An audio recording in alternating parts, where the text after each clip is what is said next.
In today's video, I'm going to teach you how to add an image over a video in Shotcut.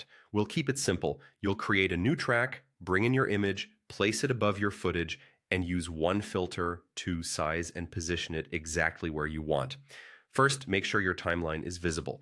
At the top left of the timeline, you'll see a small menu icon, often called the hamburger icon. Click it, choose Track Operations, and then select Add Video Track.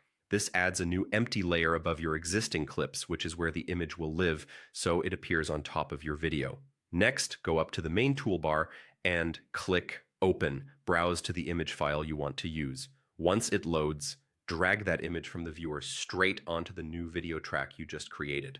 Place it above the part of the video where you want the overlay to appear. If you need the image to start at a specific moment, drop it at that point on the timeline.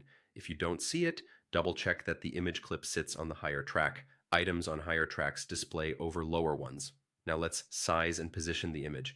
With the image clip selected on the timeline, go to the Filters tab. Click the plus icon to add a filter, and in the search bar, type Zoom. You should see the size, position, and rotate filter appear. Click it to add. This filter lets you control the image right in the preview window. Click the image so the on-screen handles appear.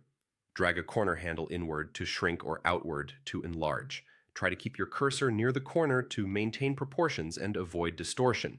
To move the image, click near the middle of the overlay and drag it to the spot you want. Top left for a logo, lower third for a badge, or dead center for a graphic. If the overlay snaps into place, that's helpful grid snapping, keeping things aligned.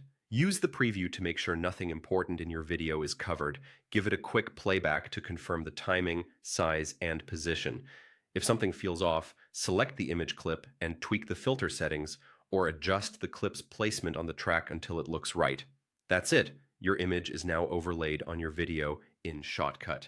If you found this helpful, leave a comment, hit like, subscribe to the channel, and turn on notifications for more tutorials.